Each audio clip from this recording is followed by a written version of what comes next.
আসসালামু আলাইকুম ওয়া রাহমাতুল্লাহি ওয়া বারাকাতুহু। আলহামদুলিল্লাহ ওয়াসসালাতু ওয়াসসালামু আলা রাসূলিল্লাহ ওয়া আলা আলিহি ওয়া সাহবিহি ওয়া মান ওয়ালাহু আম্মা বা'দ।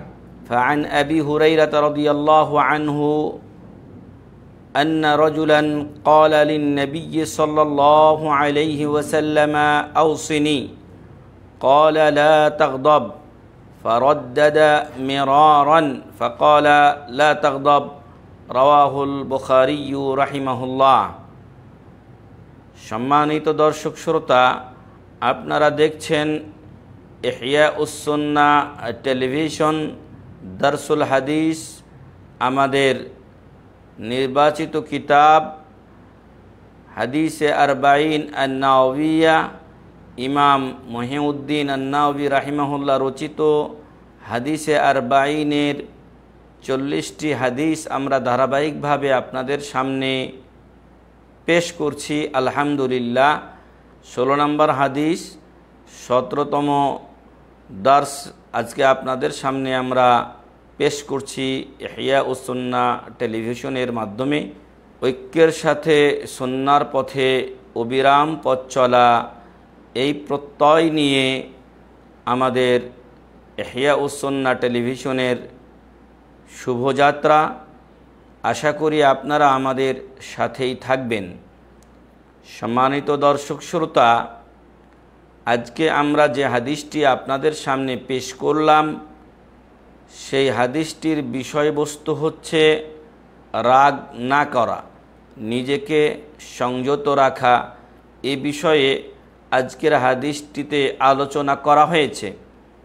বলার অপেক্ষা রাখে না যে সর্বাধিক হাদিস বর্ণনাকারী সাহাবী আবু হুরাইরা আব্দুর রহমান বিন সাখর আদ-দাওসী রাদিয়াল্লাহু আনহু এ হাদিসটি বর্ণনা করেছেন। তিনি বলেন যে আন্না রাজুলান ক্বালা লিন-নবী সাল্লাল্লাহু আলাইহি ওয়াসাল্লাম আওসিনি, একজন ব্যক্তি রাসূল সাল্লাল্লাহু আলাইহি ওয়াসাল্লামকে বললেন আওসিনি, আমাকে ওসিয়ত করুন।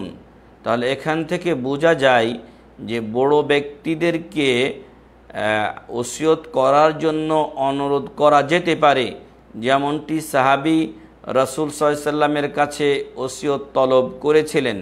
বড় মানুষের কাছে, জ্ঞানী মানুষের কাছে আমরা কিছু নসিহত তলব করতে পারি, যা এই হাদিস থেকে স্পষ্ট বোঝা যায়। তো আল্লাহ রাসূল সাল্লাল্লাহু আলাইহি ওয়াসাল্লামের কাছে যখন এই সাহাবী নসিহত এবং উপদেশ কামনা করলেন, ওসিয়ত কামনা করলেন, আল্লাহ রাসূল সাল্লাল্লাহু আলাইহি ওয়াসাল্লাম তখন তাকে নিরাশ না করে ওসিয়ত করলেন, ক্বালা লা তাগদাব, ক্বালা লা তাগদাব।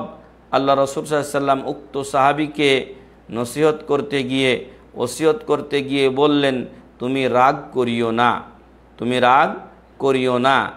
রাগ হলো আমাদের হায়জান আল কলব, আমাদের যে অন্তর আছে, এই অন্তর যখন কোনো বিষয় তার বিপরীতে যায়, তখন এই বিপরীতমুখী বিষয়টির প্রতি তার যে গোসা, তার যে ক্রোধ, সেটাকেই রাগ বলা হয়। বলার অপেক্ষা রাখে না যে রাগ ও ক্রোধ আমাদের সকলের জন্য অত্যন্ত ক্ষতিকর। যদিও আমরা হয়তো সময়ে সেটা বুঝি না, কিন্তু রাগ চলে গেলে তার ক্ষতি কিন্তু রেখে যায়, তার ক্ষতি রেখে যায়। এজন্য এই ক্ষতিকারক মারাত্মক বিষয়টিকে আল্লাহ রাসূল সাল্লাল্লাহু আলাইহি ওয়াসাল্লাম নাকচ করে দিয়ে বললেন, ক্বালা লা তাগদাব, বললেন তুমি রাগ করিও না। কারণ রাগের মাধ্যমে অনেক ভুল ত্রুটি হয়ে যায়, অনেক বড় ক্ষতি হয়ে যায়। কিন্তু ওই রাগ চলে যায়, রাগ যখন নেমে যায়, রাগ যখন প্রশমিত হয়ে যায়, তখন দেখা যায় যে রাগ এক বিশাল ক্ষতি রেখে গেছে। আমাদের সমাজের বিশেষভাবে উদাহরণযোগ্য একটি বিষয় হলো, স্বামী স্ত্রী অনেক সময় রাগ করে স্বামী স্ত্রীকে 1 তালাক, 2 তালাক, 3 তালাক, 52 তালাক, 14 তালাক, তার গোষ্ঠীসহ তালাক দিয়ে দেয়। তো রাগের মাথায় মানুষ এমনটি করে থাকে, কিন্তু রাগ তো চলে যায় এক সময়, তদুপরি তার যে মহাক্ষতি, এই যে 3 তালাক একসাথে দিয়ে দিল, এই তালাকগুলো কিন্তু থেকে যায়।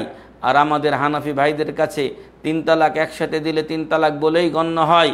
আর এজন্য তখন তারা আরও এক হারাম পন্থা উপায় অবলম্বন করে, আর সেটা হলো হিল্লা বিয়ে। আর হিল্লা বিয়েকে আল্লাহ রসুল সাল্লাল্লাহু আলাইহি ওয়াসাল্লাম বলেছেন যে যার কাছে হিল্লা বিয়ে দেওয়া হয় তাকে বলা হয়েছে আত-তাইয়িসুল মুস্তাআর, ভাড়া করা পাঠা। ভাড়া করা পাঠার সাথে এই যে ব্যক্তির কাছে এক রাত্রের জন্য বিয়ে দেওয়া হয় তাকে উল্লেখ করা হয়েছে, তাকে তুলনা করা হয়েছে। এই কাজটি হলো জঘন্য একটি কাজ। তাই আল্লাহ রাসূল সাল্লাল্লাহু আলাইহি ওয়াসাল্লাম বলছেন যে লাআনাল্লাহুল মুহাল্লিলা ওয়াল মুহাল্লালা লাহ, যে ব্যক্তি হালাল করে আর যার জন্য হালাল করা হয় উভয়কেই আল্লাহ তাআলা লানত অভিশাপ করেছেন। অতএব সম্মানিত দর্শক শ্রোতা, আপনাদের আমাদের একান্ত জরুরি বিষয় হলো যে আমরা রাগকে সংযত করব, রাগকে আমরা দমন করব। রাগ দমন করা এটা অত্যন্ত ভালো একটি গুণ। আর রাগ বেশি হওয়া এবং রাগকে যখন হবে তখন সেটাকে দমন না করে উন্মুক্ত রেখে দেওয়া, এটা বড়ই নির্বুদ্ধিতার কাম ও কাজ এবং পরিচয়। তাই আসুন আল্লাহ রসুল সাল্লাল্লাহু আলাইহি ওয়াসাল্লামের এই ওসিয়ত মোতাবেক এই ওসিয়তটি রসুল সাল্লাল্লাহু আলাইহি ওয়াসাল্লাম একজন সাহাবীকে দিয়েছিলেন, কিন্তু সাহাবী যদিও এখানে এসে জিজ্ঞাসা করেছিলেন আউসেনি ফাকালা লা তাগদাব, কিন্তু এই ওসিয়ত এই নসিহত আপনাদের প্রত্যেকের জন্য প্রযোজ্য। এটা আম ও ব্যাপক, এটা ব্যক্তি বিশেষে খাস নয়। আমাদের সকলেরই কম বেশি রাগ রয়েছে। এই রাগকে যদি কন্ট্রোল আমরা করতে না পারি তাহলে আমাদেরকে বিভিন্ন জায়গায় অপমানিত হতে হবে, বিপদগ্রস্ত হতে হবে। তাই আসুন রাগ থেকে আমরা বিরত থাকি, রাগকে সংযত করি। আল্লাহ রাসূল সাল্লাল্লাহু আলাইহি ওয়াসাল্লাম বললেন ক্বালা লা তাগদাব ফারাদ্দাদা মিরারান। ওই লোকটি আরও কয়েকবার বললেন আউসিনি, আমাকে আরও কিছু উপদেশ দিন, আমাকে আরও কিছু নসিহত করুন, আমাকে কিছু ওসিয়ত করুন। ফারাদ্দাদা মিরারান ফাকালা লা তাগদাব। রাসূল সাল্লাল্লাহু আলাইহি ওয়াসাল্লাম বারবার উক্ত ব্যক্তিকে বললেন লা তাগদাব, তুমি রাগ করিও না, তুমি রাগ করিও না, তুমি রাগ করিও না। এভাবে বারবার রাসূল সাল্লাল্লাহু আলাইহি ওয়াসাল্লাম তাকে তাগাদা দিতে থাকলেন। রাওয়াহুল বুখারী রাহিমাহুল্লাহ। হাদিসটির বিশুদ্ধতার ব্যাপারে কোনো সন্দেহ নেই, কারণ হাদিসটি বর্ণনা করেছেন আমিরুল মুমিনিন ফিল হাদিস ইমাম বুখারী রাহিমাহুল্লাহ। তার সহিহুল বুখারীতে এই হাদিসটি রয়েছে। হাদিসটি হয়তো ছোট, কিন্তু আমরা অনেক সময় বলি যে ছোট শিং মাছের বিষ বেশি হয়। তো হাদিসটি আকারে ছোট হলেও তার অর্থ এবং সার কথা অত্যন্ত ব্যাপক, এবং এটি একটি মহৌষধ আমাদের সমাজের জন্য। আজকালকে রাস্তাঘাটে বিভিন্ন জায়গায় দেখবেন যে অল্প কথাবার্তা নিয়ে একসময় কেউ রেগে যায় এবং সেখানে গণ্ডগোল বেঁধে যায়। এমনকি গণ্ডগোল বেঁধে যাওয়ার ফলে রাগের মাথায় একজন, সেদিন আমরা পেপারে দেখলাম যে পুত্র পিতাকে এক ঘুষি দিয়েছে, পিতা মরে গেছে। পুত্র পিতাকে জায়গা জমি সংক্রান্ত বিষয়ে এক ঘুষি দিয়েছে, পিতা মরে গেছে। বলার অপেক্ষা রাখে না যে যেই সন্তানের হাতে তার পিতা মারা যায় ওই সন্তান পিতার যাবতীয় সম্পত্তি থেকে বঞ্চিত হবে, কারণ সে পিতার হত্যাকারী। ইসলামী শরীয়ত মোতাবেক এই সন্তান পিতার সম্পদ পাওয়ার জন্য রাগান্বিত হয়ে ঘুষি মেরেছিল, কিন্তু নিজেকে সে সকল সম্পদ থেকে বঞ্চিত করলো এবং সাথে সাথে পিতার হত্যাকারী বলে সে গণ্য হলো। তো এই যে রাগ, এই রাগ যদি সংবরণ করত তাহলে কিন্তু এই বিপদ ঘটতো না। তো প্রতিটি ক্ষেত্রেই জীবন চলার ক্ষেত্রে যে বিভাগে কাজ করি না কেন আমরা, আমাদের সবাইকে সংযত হতে হবে, রাগ দমন করতে হবে। বিশেষ করে যারা দায়িত্বশীল আছেন বিভিন্ন পোস্টে, আপনি গার্মেন্টসে থাকেন, আপনি শিক্ষা প্রতিষ্ঠানে থাকেন, আপনি কোনো মন্ত্রণালয়ে থাকেন, যেখানেই আপনি থাকুন না কেন অবশ্যই আপনাকে আপনার রাগটা সংযোজন করতে হবে, সংবরণ করতে হবে। আল্লাহ রাসূল সাল্লাল্লাহু আলাইহি ওয়াসাল্লামের জীবনীতে আমরা এমন একটি ঘটনা পাই যে একদল ইহুদি এসে আল্লাহ রাসূল সাল্লাল্লাহু আলাইহি ওয়াসাল্লামের কাছে বলেছিল আসসালামু আলাইক, আসসালামু আলাইক, অর্থাৎ আপনার ধ্বংস হোক। সাম মানে ধ্বংস আর সালাম মানে শান্তি। তারা সালাম না বলে আসসালামু আলাইক বলেছিল। তখন আয়েশা রাদিয়াল্লাহু আনহা রাগান্বিত হয়ে বলেছিলেন ওয়া আলাইকুমুস সালামু ওয়াল লা'না, তোমাদের উপরে আল্লাহর গজব ও লানত বর্ষিত হোক।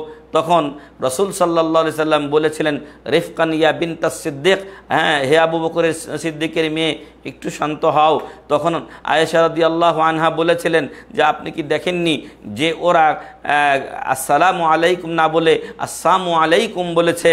তখন রাসূল সাল্লাল্লাহু আলাইহি ওয়াসাল্লাম বললেন যে হ্যাঁ আমি ওটা শুনেছি এবং সেটার উত্তরও দিয়েছি আমি, কারণ রাসূল সাল্লাল্লাহু আলাইহি ওয়াসাল্লাম বলেছিলেন ওরা যখন আসসালামু আলাইক বলেছিল তখন আল্লাহ রাসূল বলেছিলেন ওয়া আলাইকুম ওয়া আলাইকুম, এবং এটি অমুসলিমদের সালামের জবাব দেওয়ার একটা পন্থা ও উপায়, যে যখন অমুসলিম যদি আপনাকে সালাম দেয় তাহলে আপনি ওয়া আলাইকুম বলবেন, এতটুকুই আপনার উত্তরের জন্য যথেষ্ট। তো আল্লাহ রসুল যখন বললেন ওয়া আলাইকুম, তখন রসুলের দোয়াটা কবুল হবে, ওদের দোয়াটা কিন্তু কবুল হবে না। তো সম্মানিত দর্শক শ্রোতা, বিশেষভাবে অনুরোধ করব যে আসুন জীবন চলার বিভিন্ন পথে এবং পদে আমরা যেন এই রাগকে সংযত করি, সংবরণ করি, তাহলে মেলা বিপদ থেকে আল্লাহর রহমতে আমরা বেঁচে যাব ইনশাআল্লাহ। আল্লাহ রসুল সাল্লাল্লাহু আলাইহি ওয়াসাল্লাম বলছেন, লাইসা শাদীদু বিসসুরআহ ওয়া ইন্নামা শাদীদু আল্লাযী ইয়ামলিকু নাফসাহু ইনদাল গাযাব। যে ব্যক্তি কুস্তিতে অপরকে পরাজিত করে সেই বড় শক্তিশালী নয়, যে ব্যক্তি কুস্তিতে অপরকে পরাজিত করে সে বেশি শক্তিশালী নয়। ইন্নামাশ শাদীদু আল্লাযী ইয়ামলিকু নাফসাহু ইনদাল গাযাব, মূলত সেই ব্যক্তি সবচাইতে বেশি শক্তিশালী যে রাগের সময় নিজেকে কন্ট্রোলে রাখতে পারে, নিজের রাগকে সংযত করতে পারে, নিজের রাগকে দমিয়ে রাখতে পারে, সেই ব্যক্তি হলো সবচেয়ে বেশি শক্তিশালী। আর কুস্তিতে শক্তিশালী ব্যক্তি যে জিতে যায় সেই শক্তিশালী নয়, মূল শক্তিশালী হলো রাগের সময় নিজেকে যে কন্ট্রোলে রাখতে পারে। এটিও একটি সহিহ হাদিস। তাহলে আমরা এখান থেকেও রাগকে না করার বিষয়টি বুঝতে পারলাম, রাগ থেকে দূরে থাকা কতটা জরুরি তাও আমরা এখান থেকে বুঝতে পারলাম। সম্মানিত দর্শক শ্রোতা, রাগ সংযতের ব্যাপারে কোরআনেও বিভিন্ন আয়াত বর্ণিত হয়েছে। তার মধ্যে বলা হয়েছে আল্লাহ তাআলার নেক বান্দা পরহেজগার বান্দাদের অন্যতম একটা গুণ হচ্ছে আল্লাযীনা ইউনফিকুনা ফিস সাররাই ওয়াদ দাররাই ওয়াল কাযিমিনাল গায়যা ওয়াল আফিনা আনিন নাস ওয়াল্লাহু ইউহিব্বুল মুহসিনিন। যে আল্লাহর নেককার বান্দারা তারা আল্লাহর রাস্তায় ব্যয় করে ফিস সাররাই ওয়াদ দাররা, ভালো মন্দ উভয় অবস্থায়, আর্থিক সচ্ছলতা অসচ্ছলতা উভয় অবস্থাতেই তারা সামর্থ্য অনুযায়ী সাধ্য অনুযায়ী আল্লাহর রাস্তায় ব্যয় করে। আর তাদের আরও ভালো গুণ হলো ওয়াল কাযিমিনাল গায়য, তারা তাদের রাগকে সংযত করে, তাদের অন্তরে যে রাগ ক্রোধ চলে আসে সেই ক্রোধকে তারা দমিয়ে রাখে। ওয়াল আফিনা আনিন নাস, আর রাগ ক্রোধকে দমিয়ে রেখে প্রতিপক্ষকে তখন কি করা হয়, মাফ করে দেয় তারা। আল্লাহু ইউহিব্বুল মুহসিনিন, আল্লাহ তাআলা নেককার পরহেজগার ভালো কাজ সম্পাদনকারীদেরকে ভালোবাসেন। এমন একজন ব্যক্তি উমর বিন খাত্তাব রাদিয়াল্লাহু আনহুর সাথে সাক্ষাৎ করতে আসে এবং মাধ্যম হিসেবে তার ভাতিজাকে ধরে। তার ভ্রাতুষ্পুত্র ছিল উমর বিন খাত্তাব রাদিয়াল্লাহু আনহুর খুব কাছের মানুষ, এবং উমর রাদিয়াল্লাহু আনহু জ্ঞানী মানুষদেরকে খুব কাছে রাখতেন।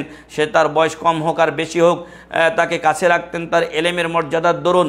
তখন চাচা এসে ভাতিজাকে বললেন যে চলো আমি উমর রাদিয়াল্লাহু আনহুর সাথে সাক্ষাৎ করতে চাই।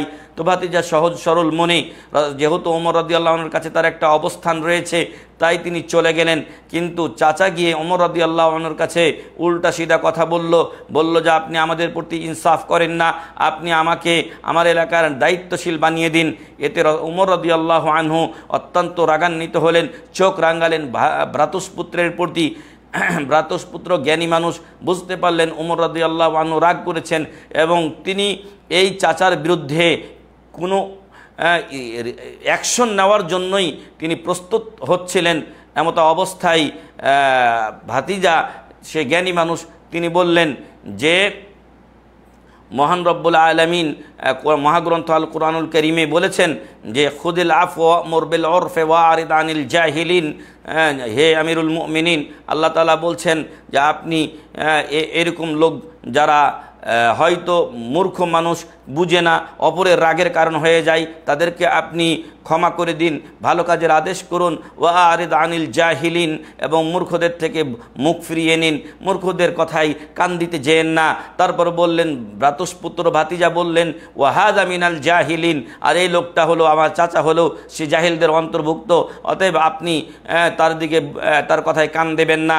বা চাচাকে বাঁচানোর জন্য এই কথাগুলো তিনি দলিল হিসেবে উল্লেখ করলেন। আর উমর রাদিয়াল্লাহু আনহু ছিলেন ওয়াক্কাফান ইনদা কিতাবিল্লাহ, আল্লাহর কিতাবের কোনো আয়াত আসলে তিনি সেখানে স্টপ হয়ে যেতেন, এই আয়াত শুনে তিনি শান্ত হয়ে গেলেন। তো এই জন্য এখান থেকেও আমরা বুঝতে পারি যে রাগ সংবরণ করতে হবে। উমর রাদিয়াল্লাহু আনহুর মতো লোক রাগ সংযত করেছেন, আমরাও যেন রাগ সংযত করি। বেশ কিছু উপায় আছে যেগুলোর মাধ্যমে রাগ থেকে বিরত থাকা যায়, রাগকে দমন করা যায়। তার মধ্যে অন্যতম হচ্ছে যে আপনি যদি দাঁড়িয়ে থাকেন তাহলে বসে যাবেন। আপনি দাঁড়িয়ে ঝগড়া করছিলেন, তখন আপনি বসে যাবেন। আর যদি আপনি বসে থাকেন তাহলে শুয়ে যেতে পারেন। আপনি যদি অজু না করে থাকেন তাহলে অজু আপনি করতে পারেন।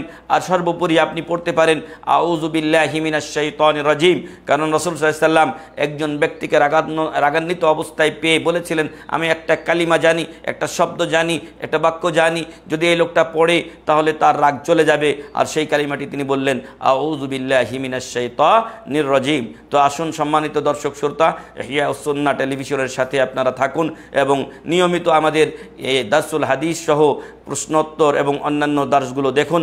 আল্লাহ তাআলা আপনাদের আমাদের সকলকে কবুল করুন, আল্লাহুম্মা আমিন। আল্লাহ তাআলা আমাদেরকে রাগ সংযত করার তৌফিক দান করুন, আল্লাহুম্মা আমিন। রাগ থেকে দূরে থেকে আমাদের সবাইকে সংযত হওয়ার এবং অপরের প্রতি সহনশীল হওয়ার তৌফিক দান করুন, আল্লাহুম্মা আমিন। জাযাকুমুল্লাহু খাইরান। ওয়াসসালামু আলাইকুম ওয়া রাহমাতুল্লাহি ওয়া বারাকাতুহু।